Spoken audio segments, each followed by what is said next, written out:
9장의 세 번째 수업을 진행하겠습니다. 자, 이번에는 우리가 인덱스가 내부적으로 어떻게 작동하는지 그 원리를 좀 파악해 보도록 하겠습니다. 교재 383페이지 보시면 이제 인덱스의 내부 작동이 나오는데요. 먼저 우리가 쓰는 MySQL의 인덱스는 기본적으로 B트리 구조를 가진다고 보시면 돼요.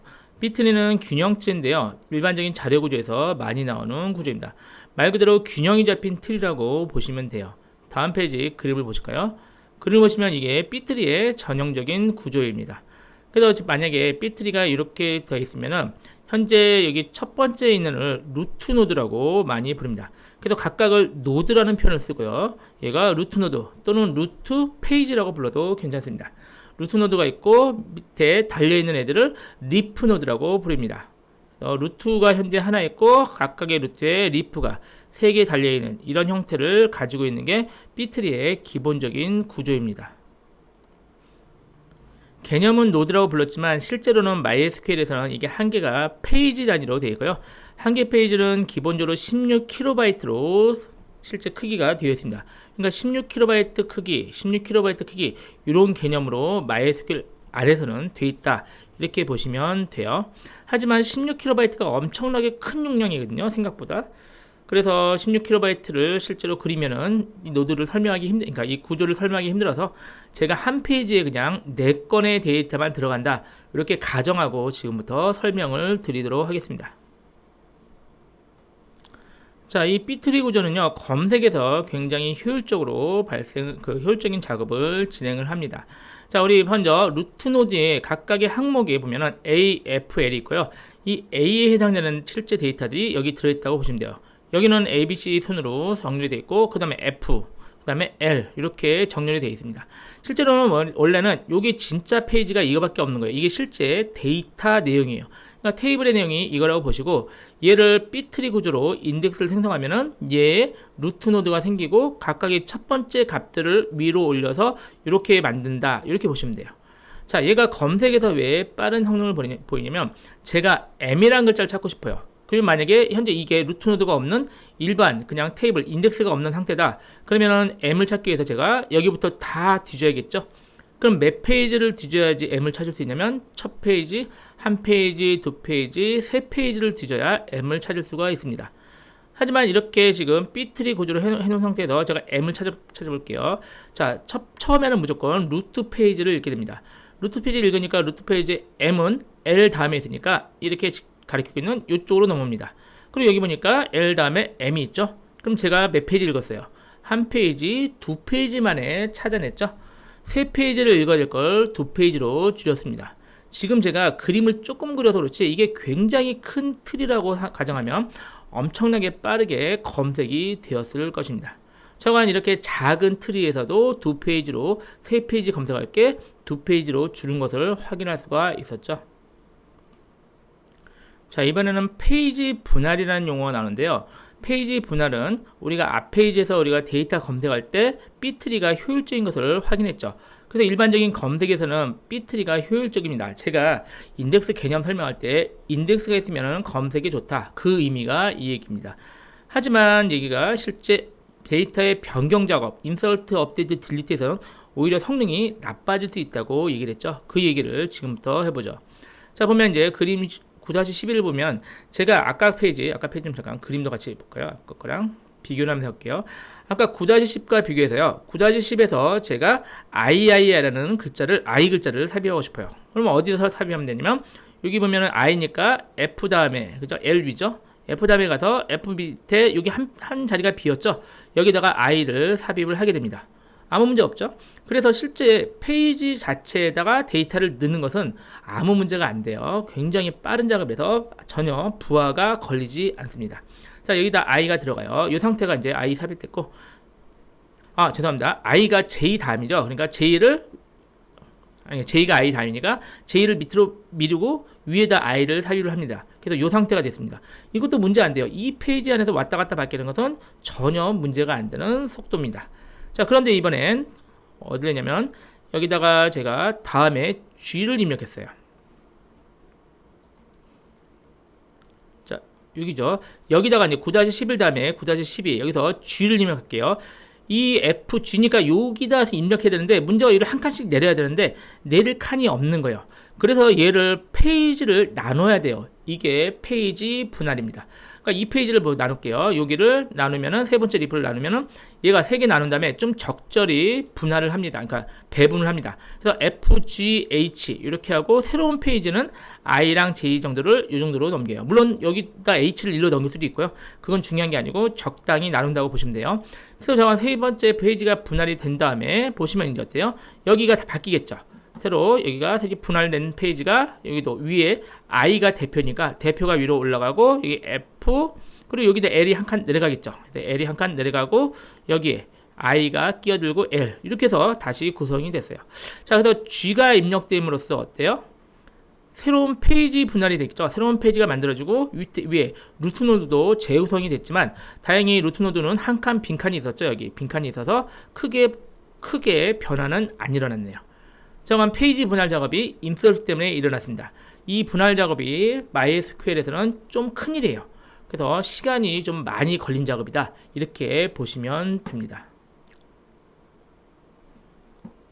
자, 이번에는 내가 P를 입력해 볼게요. 여기다가 P를 입력하면요. C-12에다가 P니까 OP니까 여기죠. 여기 자리가 비었으니까 P가 입력되니까 별일이 아니에요. 끝이에요. 간단하죠. 그래서 이 상태가 된 거고, 그 다음에 제가 Q를 입력할게요. Q를 입력하려니까 여기 자리가 없게 되죠. 그래서 여기부터 볼게요. Q를 입력할 자리가 없으니까 얘가 페이지 분할이 돼요. 그래서 적당히 이렇게 나눴죠. 그래서 이 페이지가 요거죠. 여기가 분할이 됐고 적당히 나눴죠. 그리고 이제 위에 한 칸이 올라가죠. PQ가 그러니까 Q가 여기 분할이 돼서 나눴으니까 P가 위로 하나 올라가야 되는데 문제가 P가 올라가려니까 여기 자리가 없어요. 여기도. 그러니까 얘도 페이지 분할이 일어나야 돼요. 그렇죠? 페이지 분할을 해서 자리가 없으니까 분할해서 또 적당히 나눈 게 이 상태입니다. 그런데 문제가 얘가 분할이 되니까 얘는 더 이상 루트노드가 아니에요. 루트노드는 하나니까 다시 위에 페이지가 또 하나 분할돼야 돼요. 생성돼야 돼요. 이렇게 되니까 지금 제가 P 넣을 때까지는 이 상태에서 P 넣을 때까지는 별일이 없었는데 이 상태에서 P 넣고 Q를 넣으니까 한 페이지, 두 페이지, 세 페이지 데이터를 Q를 넣는 한순간에 세 페이지 분할이 일어났어요. 이게 굉장히 많은 일이 일어난 거죠. 그래서 아까는 앞에 페이지에서는 하나의 페이지만 분할됐는데 이번에 Q를 입력한 순간에는 엄청나게 많은 페이지가 분할이 됐습니다. 굉장히 큰 일을 한 거다. 이렇게 보시면 돼요. 자, 이렇게 말씀드리는 게 제가 조금 약간 이게 그러니까 개념을 이해하기 쉽게 가장 단순화했지만 데이터 인서트 작업이 일어남으로써 실제 이 페이지가 분할되는 현상이 일어날 수 있다. 그러면서 MySQL이 좀 느려질 수 있다. 이게 인덱스의 단점이라고 생각하시면 되겠습니다. 자, 인덱스를 통해서 검색은 빨라지고 입력, 수정, 삭제는 특히 입력 같은 건 더 느려지는 것을 확인을 해봤고요. 이번에는 클러스터형 인덱스와 보조 인덱스의 구조를 실제로 살펴보도록 하죠. 자, 우리가 간단하게 테이블을 여기서 만들었습니다. 그래서 클러스터 tbl이라고 테이블을 만들고요.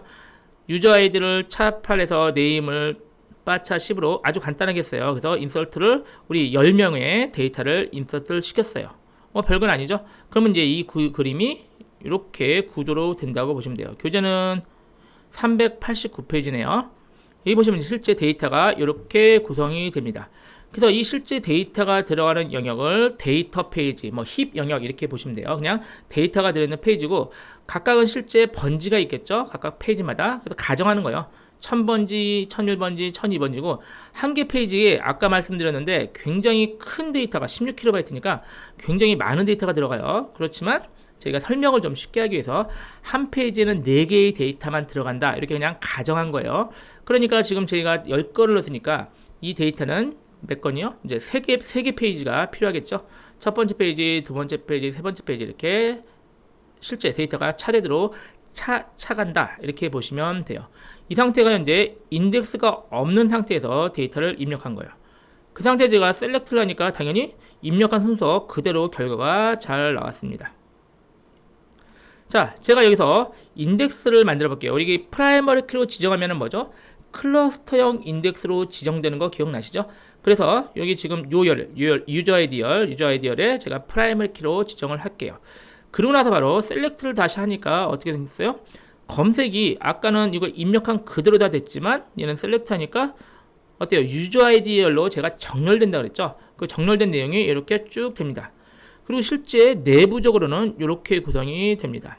제가 이것도 역시 옆에 그림을 같이 비교를 하는 게 좋으니까요. 잠깐 이걸 그림을 같이 띄워볼게요. 자, 이렇게 인덱스가 없는 테이블 구성해서 이 열에다가 인덱스 구성하면 얘를 정렬한다 그랬죠. 그러면 그림상 이렇게 정렬이 돼요. 알파벳 순으로 정렬되고 리프 페이지에 지금 데이터 페이지죠. 데이터 페이지에 세 페이지, 그러니까 페이지 개수는 안 바뀌죠. 데이터가 바뀌는 건 아니니까. 실제 이렇게 정렬이 되고 각각의 페이지를 저장하는 루트 페이지가 새로 만들어진 거예요. 만들어지고 루트가 제가 100번이라고 가정하면 루트에는 각각의 첫 번째 값의 데이터들만 올리는 거예요. 그 이름은 안 올려요. 이 아이디얼 여기 프라이머리 키로 지정된 요것만 올려요. 그래서 BBK, KBS, SSK가 이렇게 올라가고 BBK 옆에는 이 BBK 데이터가 저장되어 있는 페이지 번호가 저장된다고 보시면 돼요. 그래서 얘가 이렇게 쭉 따라가지는 거죠. KBS는 쭉 따라가지고 이런 구성으로 실제 구성이 된다고 보시면 됩니다.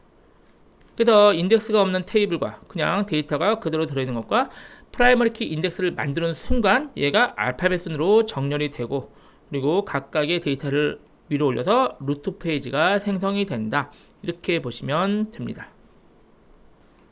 그래서 클러스터링 인덱스를 제가 영어 사전이라고 말씀드린 게 알파벳 순으로 정렬이 되기 때문에 영어 사전처럼 정렬이 된다. 이렇게 생각하시죠. 자, 이번에는 보조 인덱스의 구조를 살펴볼게요. 자, 제가 세컨더리 TBL이라고 아까랑 똑같은 형태의 테이블을 새로 만들었어요. 그리고 데이터를 역시 입력을 했어요. 그럼 세컨더리 TBL도 역시 그림이 이 상태가 된 거죠. 그냥 데이터가 만들어주고 아직 인덱스가 없으니까 만들어주고 그러니까 페이지가 3개 만들어주고 페이지에 데이터가 들어간 상태입니다. 자, 이 상태에서 제가 유저 아이디어를 이번에는 유니크 키를 잡을게요. 유니크를 잡으면은 보조 인덱스가 생성된다고 앞에서 배웠죠. 그러면 이제 얘가 그림이 이 상태가 돼요. 자, 셀렉트를 해도 유니크 하면 어때요? 실제 데이터 순서가 바뀌지 않아요. 이게 그대로 그러니까 유니크 키로 잡더라도 실제 셀렉트 하면은 동일하게 데이터 순서가 원래랑 동일화되고 실제 데이터 구조는 이렇게 바뀝니다. 보시면 요게 이제 이렇게 바뀐다 보시면 되는데 아까 원래 유니크 키를 잡기 전에 얘가 이렇게 변하면 돼요. 그런데 보시면 밑에 데이터 페이지 보세요. 데이터 페이지가 어때요? 그대로 있죠. 얘가 원래랑 그대로 있고 그래서 얘는 보조 인덱스는 데이터 영역을 정렬하지 않아요. 그대로 둔 상태에서 각각의 데이터들만 올리면 돼요. 얘네들 있죠. 얘네들을 가지고 새로 인덱스를 만들어요. 그래서 아까 여기 보시면 다음인가요? 얘 보시면 얘가 지금 실제 데이터 아까 거예요. 클러스터형 인덱스는 데이터 자체가 뭐죠? 인덱스로 돼요. 이게 영어 사전처럼 된댔죠? 영어 사전은 별도의 색인이 있는 게 아니라 자체가 영어 사전이 되는 거예요. 그러니까 맨 처음에 이런 식으로 뒤죽박죽 단어들이 있던 것을 영어 사전처럼 만드는 게 클러스터형 인덱스예요. 만들고 위에를 만드는데 여기 보면 얘가 제가 표현을 인덱스 페이지 써 있죠. 그러니까 실제 이 데이터 내용도 인덱스가 되는 거예요. 이게 클러스터형 인덱스고 지금 하는 보조 인덱스는 이 데이터가 있으면 데이터 페이지가 그대로 유지돼요. 그래서 보조 인덱스 같은 경우는 우리 책 같은 거라고 그랬죠. 여러분이 지금 보고 계시는 MySQL 이것이 MySQL 책이 만약에 인덱스를 만든다고 해서 책의 내용을 막 뒤죽박죽 원래대로 알파벳으로 정렬하면 큰일 나겠죠. 그래서 책의 내용은 그대로 두고 어떻게 했어요? 맨 뒤에 찾아보기만 만든 거예요. 그래서 책의 내용은 그대로 두고 찾아보기만 추가한 거예요. 그러니까 인덱스 페이지를 별도로 이렇게 추가를 한다 보시면 돼요. 그러면 여기 있는 실제 단어들 있죠. 여기 지금 우리가 클러스터형 인덱스를 지정한 유저 아이디 열에 있는 얘네들만 다 위로 뽑아서 얘네들은 정렬해요. 책 뒤에 찾아보기는 알파벳 순으로 되어 있어요. 인덱스들은. 그래서 책 뒤에 찾아보기는 알파벳 순으로 쭉 정렬하고 여기서는 인덱스당 제가 7건인가요? 7건 들어간다고 가정하고요. 이렇게 적당히 나눈 상태에서 얘네가 보면요. BBK가 1002번 페이지 있다. 이렇게 하고 1002번에 플러스 두 번째 이렇게 표시를 한 거예요. 이건 좀 약간 가정한 건데 일단 요 개념적으로 이렇게 생각하시면 돼요. 이 EJW는 1001번 페이지에 44번째 이런 식으로 각각을 다 지정을 한 겁니다. 이해되셨죠? 이 의미도 각각 페이지 번호와 몇 번째 위치한다 지정이 되고 지금 이게 두 개가니까 또다시 얘가 루트가 안 되고 루트 페이지를 또 만들어야 돼요. 루트 페이지를 만들어서 또 위에 걸 하나씩 이렇게 가져오게 됩니다. 그래서 지금 얘를 인덱스로 생성을 하니까 이 새로운 인덱스 페이지가 따로 3페이지나 만들어졌네요. 구성이 이해되셨죠? 그래서 인덱스가 없는 것을 클러스터링이 아닌 그러니까 보조 인덱스죠. 보조 인덱스를 생성을 하니까 이런 식으로 데이터 영역은 그대로 두고 새로운 인덱스 페이지가 구성이 됐다. 그리고 이렇게 서로 가리키는 개념으로 되었다. 이렇게 보시면 되겠습니다. 그래서 셀렉트를 해도 차례가 안 바뀌는 게 이걸 그대로 셀렉트를 하기 때문에 이 차례가 그대로 원래대로 똑같이 나오게 되는 것입니다. 자, 이렇게 해서 클러스터형 인덱스와 그리고 보조 인덱스가 구성되는 개념에 대해서 그림을 통해서 같이 한번 살펴봤습니다. 잠깐 쉬었다 하죠.